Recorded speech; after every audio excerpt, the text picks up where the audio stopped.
Gül kremi yapıyoruz bugün arkadaşlar. Cilt lekelerimizden kurtulmak, çok daha ışıl ışıl sağlıklı, gergin bir cilde kavuşmak için kendi kremimizi yapıyoruz gene ve mis gibi güller çıktı. Güllere kıyabildiğimiz kadarıyla kremimizi yapıyoruz ve gül gibi güzel bir cilde kavuşuyoruz inşallah. Hadi buyurun, nasıl yapıyoruz, nasıl muhafaza ediyoruz?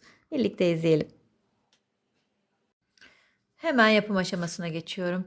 Güllerimi güzelce yıkadım. Zaten tertemizdiler. Şimdi kıyamıyorum ama yapraklarını alacağım. Buna kıyamayacağım. Kalsın. Karıştırıcımın içerisine yıkadığım, koparttım temiz gül yapraklarımı ekliyorum. Yaprakların üzerine süt ilave ediyorum. Tercihen çiğ süt kullanmanız tavsiye edilmekte. Daha fazla vitamin ve mineral değerlerine sahip. Ama yoksa normal market sütü de kullanabilirsiniz. 2 tatlı kaşığı 3 oldu. 3 tatlı kaşığı süt ilave ettim. Suyunu alacağım gülümün.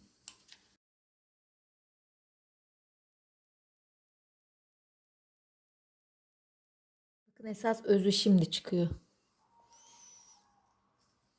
Renk vermeye de başladı. Çıkarttığım gül suyu özünü bir kenara aldım arkadaşlar. Şimdi kremimi yapmaya devam ediyorum.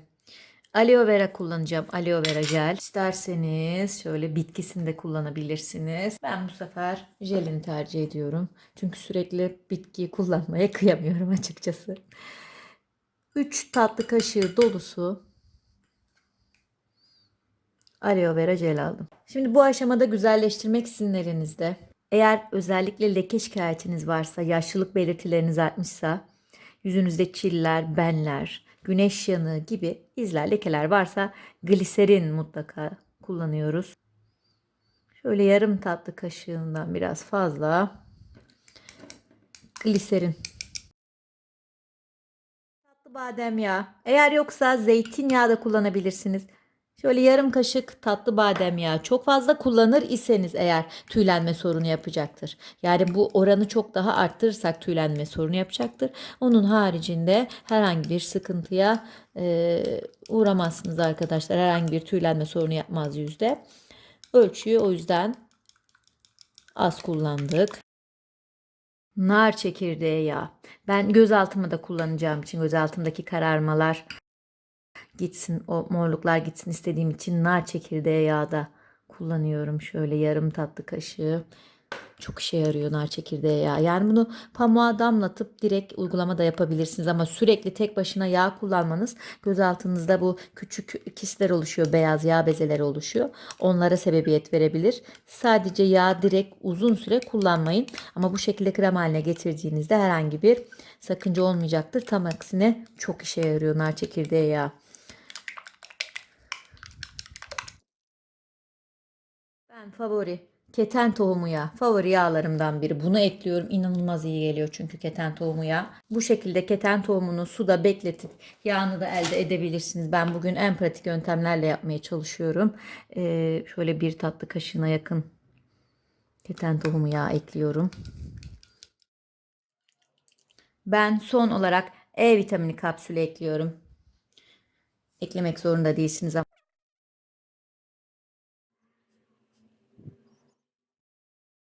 Güzel oldu. Şimdi ne yapıyorum? Gül suyu ekliyorum. Son aşamada gül suyumu ekliyorum. Şuradan kaçtı. Yaklaşık arkadaşlar 2 kaşık ekledim.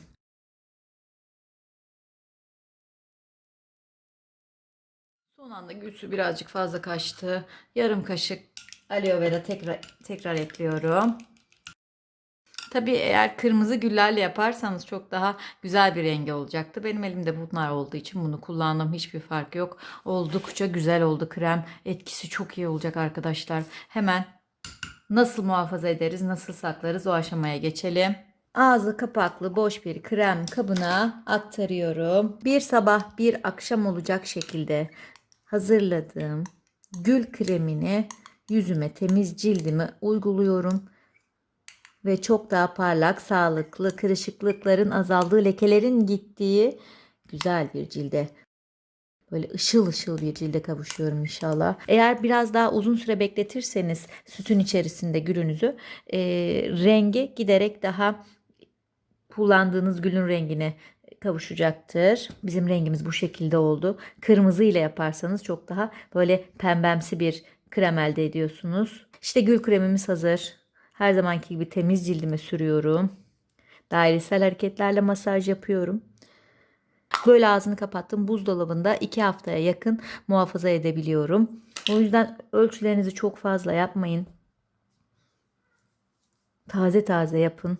Sevdiklerinize de verin. Onlar da kullansın. Çok güzel nemlendiriyor. Lekeleri açıyor. Kırışıklıkları azaltıyor.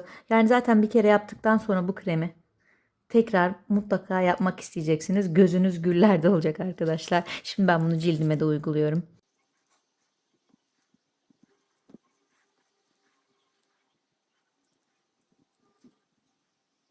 Umarım siz de yapar ve memnun kalırsınız.